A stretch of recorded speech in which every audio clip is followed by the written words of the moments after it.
What's up, everybody? It's Sports Dad. I'm back with more information. This time I want to talk a little bit. Last video I introduced you to the documentary on the scheme. Hey, I've been on a documentary kick, and I got another one for you. So that's what we're going to talk about, and it's dealing with the NCAA again. But it's going into a little bit deeper or whatnot. So let's take a deep dive into it. Hopefully you're digging the content. Make sure you like and subscribe. Let's do it. Okay, so like I said, I've been on a documentary kick, right? And so I've been trying to just so I've just been actually stumbling over these documentaries, and I've just been watching them, and they've been pretty interesting because it gives you an inside look on what's really happening, right? And these guys are opening up the Pandora's box and letting you in and see exactly what's going on and how they actually feel. So I was looking at a documentary recently dealing with Ben Simmons titled One and Done. Ben Simmons, who is a wonderful athlete, plays for the Philadelphia 76ers right now, and he's doing pretty good. But he really lets you in on his life. Basically, he takes you from, when he started and his high school situation and into college, leading into the pros. And so, you get to talk to, his family is getting interviews as well and things like that. And one of the things that stuck out to me in this documentary is that Ben was really, really adamant and letting it be known, like, hey, listen, I never wanted to go to college. I just wanted to go play basketball. And that, to fulfill my dream, that was my goal, right? I can appreciate the honesty. So, of course, he took a lot of flack for that. But then another thing that really stuck out to me is that he was really driving home how he really felt about the NCAA. And I thought that was really huge. But he was not shy about that at all.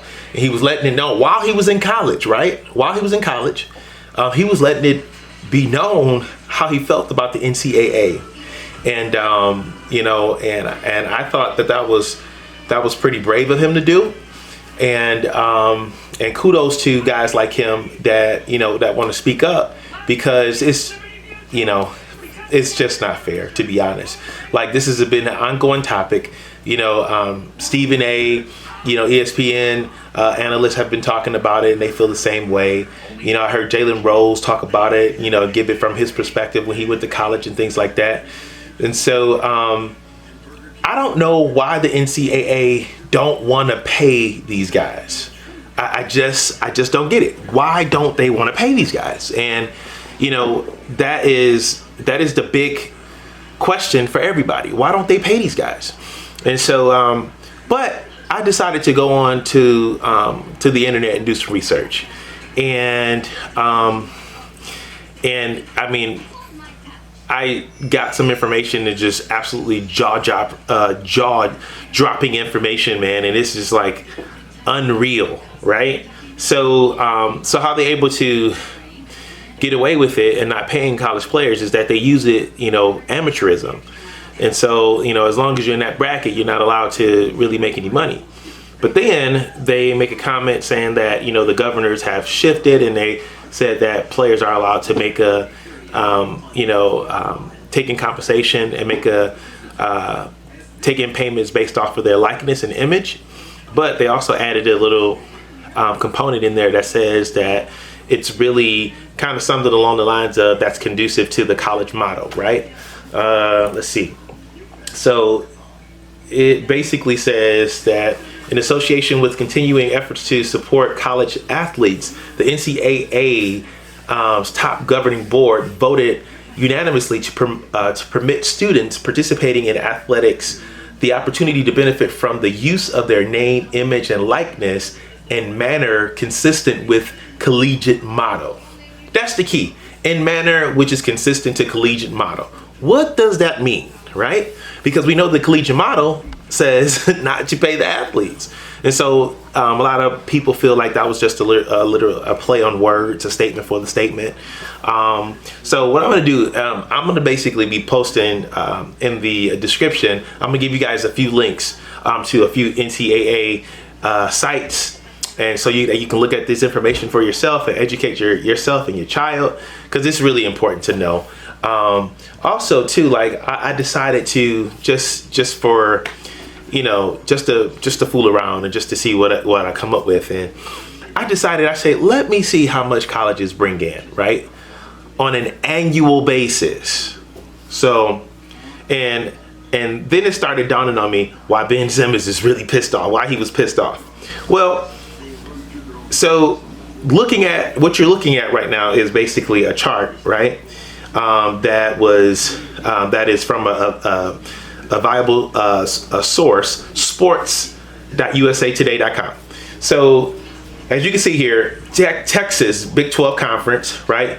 They're bringing in $219,402,579, right? And this is in a physical year. Texas A&M, $212 million. Ohio State, $205 million. Michigan, $195 million. So these guys are bringing in millions of dollars, in a physical year, right? In a physical year, they're bringing in $1 million in a physical year. And so then I decided to take a little bit further. I said, you know what? Let me see how much money does the basketball tournament makes, March Madness. Well, guess what? Drum roll, please. Well, they're making basically $1 billion a year from the NCAA tournament, the basketball March Madness, which everybody go crazy about or whatnot, but they're making $1 billion a year, from the tournament alone, right? So like from the tournament alone, from the March Madness tournament alone, like they're making that much money. So Ben Simmons is pissed. Like, that's why I understand his frustration inside of the, in the documentary. He was heated. He was upset about that. And, he have a right to be upset about that, because, here he is. He's like, I'm signing autographs and things like that, jerseys, and, we selling out the place and things like that. And, all I got is $50 to my name after, going to purchase some needed essentials from the market. So like he's really letting it be known how he feels. So I think it's worth it. Take a shot.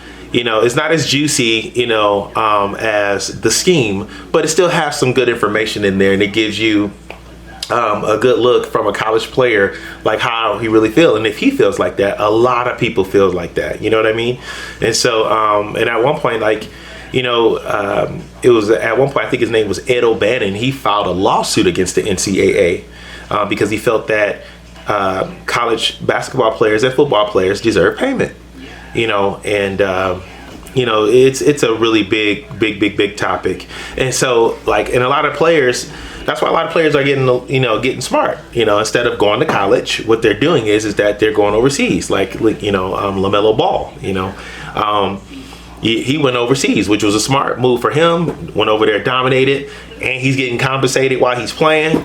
Not a situation where he was in college, and if he get injured or whatnot, he has nothing to show for it. But they're actually compensating him overseas, and so now that he went over there and did good, guess what? He's getting ready to enter the NBA draft. That was smart, right? That was smart, and a lot of these players probably are going to start doing that because, especially if they are one and done players. If you're a one and done player, and you will know, like, if you're one and done players are, people are talking about them going to the NBA, directly from high school. For instance, like right now in our time, Imani Bates, he would be considered a one and done player. He's a sophomore in high school right now, but they're already talking about this guy in the NBA. So, so what ended up happening is that, colleges know that they're not going to take the 4-year scholarship, so they're not really losing any money there. And once again, most of the time, those scholarships are given by the alum or paid for by the alum in most cases. And so it's just an interesting dynamic just to think about. But they're not losing any money. Player comes in, they want them to stay, of course, more than 1 year, of course they would. Who wouldn't? What college player wouldn't? I mean, which university wouldn't want a top player to stay? A first round draft pick to stay a few years or whatnot. Then they get the benefit of those funds, right? But and the publicity for the school, so it's just all good. But they one and done, and they're like, I just want to play basketball, and this is my ticket. I want to get to the next level. But what they did was it used to be that they can go directly from high school, but colleges, they got smart and said, well, at least they got to come and do at least 1 year of college.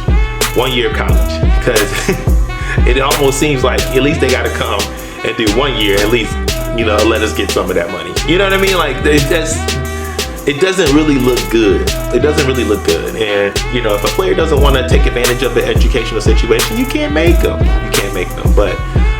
But if they are bringing an astronomical amount of money into the school, the least we can do is fund them outside of the scholarship.